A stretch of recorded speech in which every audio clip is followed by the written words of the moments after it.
Oh, I gotta adjust a couple things here real quick. All right. Well, first off, guys, hey, again, all right, welcome. All right. Testing my coordination this morning. That's all right. Here we go. Again, really excited. Hey, guys. Good job, by the way. You guys are awesome.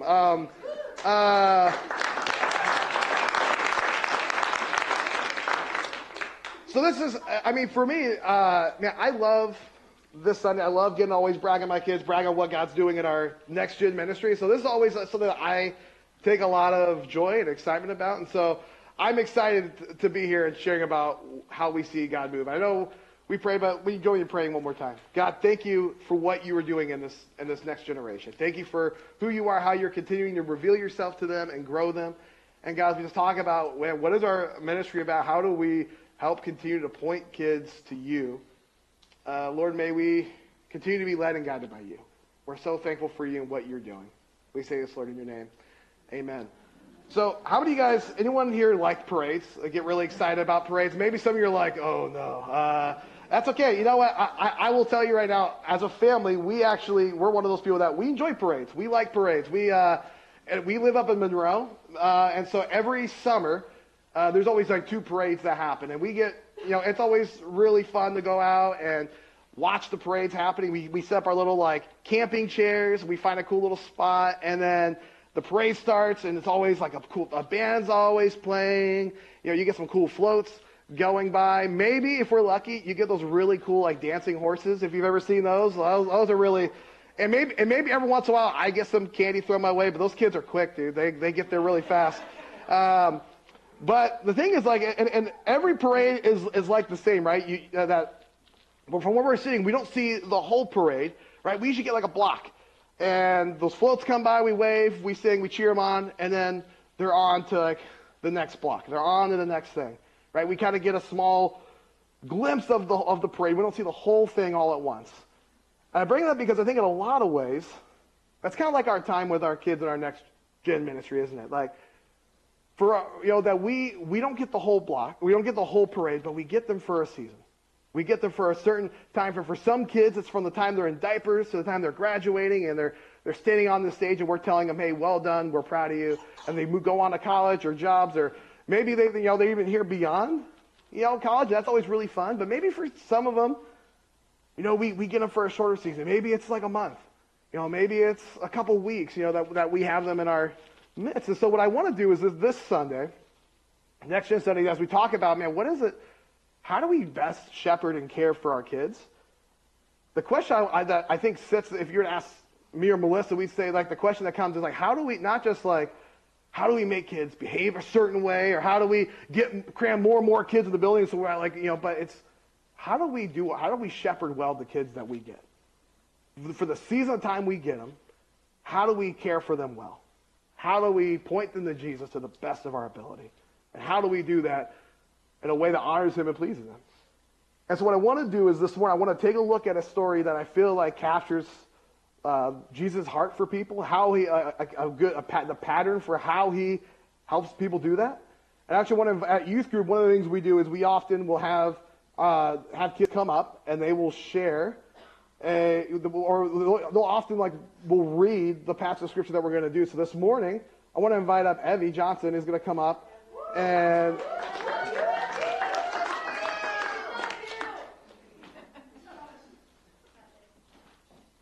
You got a Bible with you, or you need me to? Do I look like I have a No, dude. Okay, see, look at this.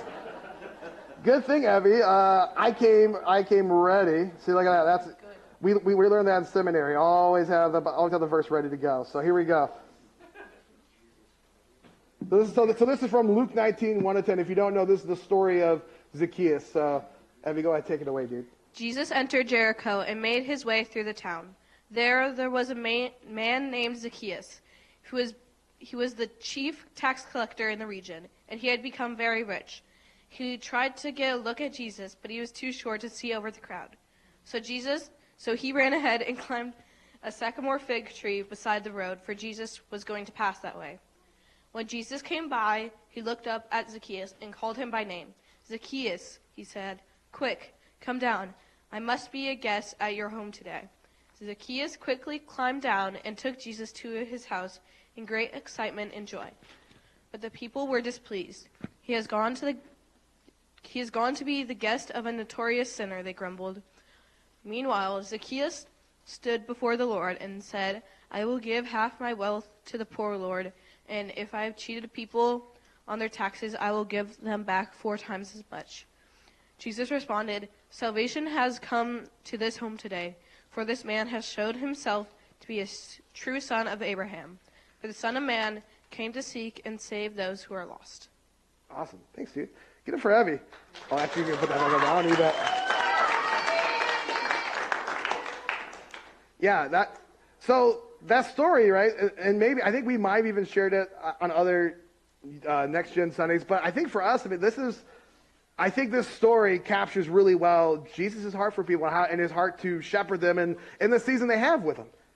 And when we look at this interaction, we kind of see this pattern with Jesus, the way that he interacts with people. That's not just isolated to Zacchaeus, but we see it play out over and over again. That we see that Jesus makes this habit of he sees people, other people don't go unnoticed. He makes even people that often society or culture would overlook, Jesus makes sure to notice. And we see it with Zacchaeus, that someone who was people didn't want to talk to Zacchaeus, but Jesus made a point to say, hey, Zacchaeus, I see you, and then he invites him.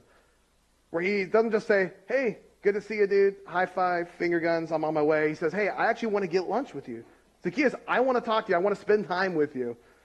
And then we see from that, Zacchaeus' life changes. Right? From that interaction with Jesus, that finding community with Jesus, his life changes. And I always thought it would be really fascinating to see what happens after Zacchaeus' life from that moment. What are the different, how did that play out? How much change did we see happen in Zacchaeus' life? But we see the way that Jesus responds to him. Jesus says, yeah, man, that's it right there. He sees this change happen, and Jesus affirms it and celebrates it. And like I said, this isn't just with Zacchaeus. This is a really cool story, but what's beautiful is this isn't just a one-off with Jesus. We see that Jesus does this with other people, like the woman at the well in John 4. We see the same pattern happens even with Matthew, when he invites him from the tax collector's booth and invites him to come follow him. The paralytic man who's lowered through the roof in Mark 2 and through the demoniac in Mark chapter 5. And these are just a few examples. And Jesus sets kind of this precedent, but he gives us this pattern and what we call this the way of Jesus.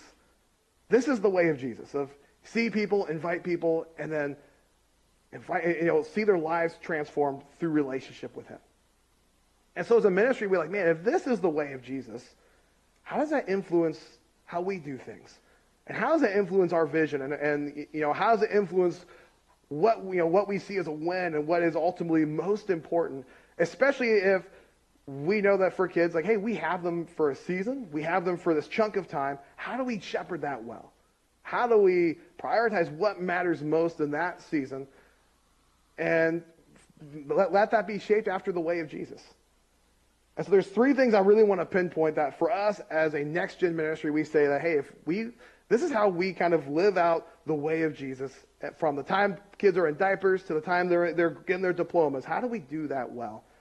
Well, there's 3 things that we hope for in every kid, we strive for. Number 1 is that they be known and that they know others. Right? That we believe that the first goal for every kid is that they have a place where they can belong.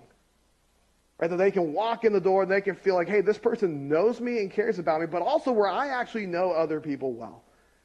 And I love like these pictures of, there's lots of different stories happening in this, but what I love is that in each one of these pictures you see that there's a relationship for these kids.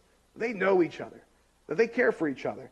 One of the things, as a dad, I will just say one of the things that really gets me excited is watching my daughter show up to church and be excited at not just her little friends, but knowing that there's other adults that are excited to see her. And I'm like, man, I don't think you understand how big of a win that is. Because when that happens for a kid, you're starting to form early on that church is a place I can be. That I can belong. That people know me. Right? And there was, that I also really love, some of these pictures up here, watching kids laugh together and hang out together. And I remember we had a a former youth group kid came. He was helping us at a Christmas party and showed up at youth group. And was like, dude, these kids actually like each other. I'm like, yeah, dude, that's the point. Like, we should love each other. We should care about each other. But for us, that's not just like a side thing. That's a really important. Because we think that, man, if you don't know you belong, like it's hard for kids to really, you know, there's a saying that like they don't care what you know if they don't know that you care. Right? And so for us, it starts with, do kids feel like, do our little kids and our big kids know, hey, this is a place where you can know others and also be known. And then we'd say, number 2 is, like, yeah, we want them to have a good relationship, but also we want them to know and love Jesus.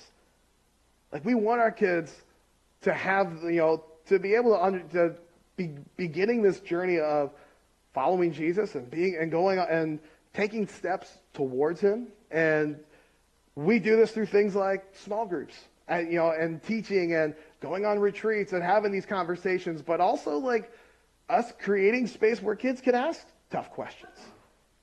You know, where they feel like it's okay to wrestle with really difficult topics, or even learning how do I navigate doubt? How do I navigate frustration and disillusionment and disappointment? It's kind of funny to think about. I remember I had a conversation with a kid at a fall retreat years ago, and I remember they were just expressing a lot of frustration, and we were just, feels like when you're a youth pastor, it's always like the late night conversations were like the best ones, right? It's always like, I mean, you guys are nodding, you know what I'm talking about. It's like those late night rendezvous or fall retreat, and like that's when kids are like, hey, dude, I want to chat about something. And I remember this one kid was having a hard time, and they said something that I thought was really important, is they were described like, hey, I'm really struggling with some doubts and this, and we just had an honest conversation. Let's talk about it. And afterwards, she's like, you know, I never thought I could ever have that conversation with a youth pastor. I never thought I never thought like this is cool to know that I can have that conversation here, know that like you guys are you're journeying with me towards Jesus. And so I think part of our job is we want them to know and love Jesus. So we're gonna talk about him honestly on Wednesday nights and on Sunday mornings in our classrooms, and we're gonna have those discussions. But it's also meaning say, hey, that we recognize this is a journey. We want to journey with you. Want to help you navigate and give you handlebars to know how do you deal with some really difficult stuff in life, and how do you do that while also taking steps towards Jesus.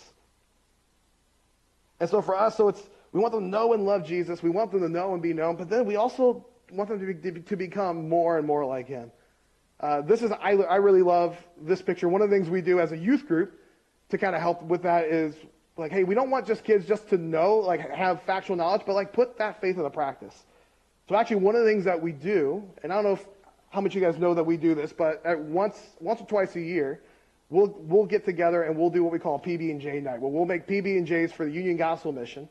And some of the times we'll get together with other churches. And so this night we got together with Trellis and Lakeside, and we say, hey, how many peanut butter and jelly sandwiches can we make for the Union Gospel Mission to hand out to the homeless in Seattle? I think that night we made about 400 peanut butter and jellies. And it's just a really cool way to say, it's not like, we're awesome, dude, just pat on the back. But it's like, hey, like it's really important to understand like how Jesus, that, for us, growing in your faith and becoming more like him is not just head knowledge, but how do you practice it?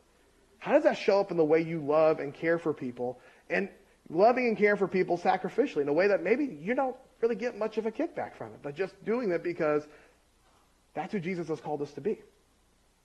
And so for us, like our hope is for kids to come as they are, but not to leave the same. Our hope is that every kid that, hey, we want you to come as you are, but hopefully as you spend more time with each other, as you spend more time with Jesus, that your heart will change and you'll become somebody different. We were talking about this at a youth group on Wednesday. I used to hate the yearbook signings when you get a yearbook, two things I couldn't stand. Hags. When we were at a hag, like, have a good summer, like we really didn't know each other, did we? Or when they say, this is the one that really got me, like, Robbie, I hope you never change. I'm like, as a 36-year-old, I hope I've changed a lot since 8th grade. There's a lot. Maybe there's some you're like, I'm not sure about that, dude. And that's fair. I get that. That is very well founded. But I would say, but I hope I've changed. And that's, for us, we never want our kids to look at them and say, hey, man, don't ever change. Like, no, I want you to change. We want them to grow in a positive way and watch Jesus transform them from the inside out. That's our hope. And so for us, this is when we think about, when we look at the way of Jesus, we look at how he interacted with people and his heart for people, these are the ways that for us, we're like, man, this is what, in our ministry, this is how we live that out. This is how, for us, we see Jesus shaping, like helping shape how we do things, but also shaping the lives of our youth. And so maybe a question is, okay, well, how do we as a church support the next generation? Because not all of you are going to come hang out. Actually, most of you probably are not going to show up on a Wednesday night, right? And maybe some of you may not necessarily be down the stairs in the room, so like in the classrooms and hanging out with kids, which hopefully you do someday. But if you don't, like, okay, well, what are some ways that we can continue to support and encourage our next generation? And I'd say number one, I would say, man, just see them. Notice them. When they come in, when people come into church, letting them know that, hey, I see you. You're not, like when you just learn, like even just learning somebody's name, that's something massive, because when you learn someone's name, you tell them you're not invisible to me. And so maybe the first step is just learning somebody's name. You see a middle schooler or a high schooler show up, or you see one of the kids running in the hall, learning their name. Letting you know, hey, I see you. You're not invisible, and I'm glad you're here. And then encourage them. That's one of the things I love about Grad Sunday, or when that we get to celebrate something that God is doing, and they're like, hey man, that you did something really amazing, way to go. But it doesn't have to be. We don't have to wait until they're graduating to tell them, hey, good job. Maybe it's a kid getting their license. You're like, dude, that is amazing. That is really impressive. Or, hey, dude, I heard you had a baseball game that went really good. Hey, congrats. Or just little ways. Or even say, hey, I heard you sing there. I did all this. Like, good job. And maybe it doesn't sound like a big deal, but when you encourage them, it doesn't just say, hey, I see them, but like, I care about you, and I'm glad you're here. And so see them, encourage them, and then I think this is one of the biggest ones, is pray for them.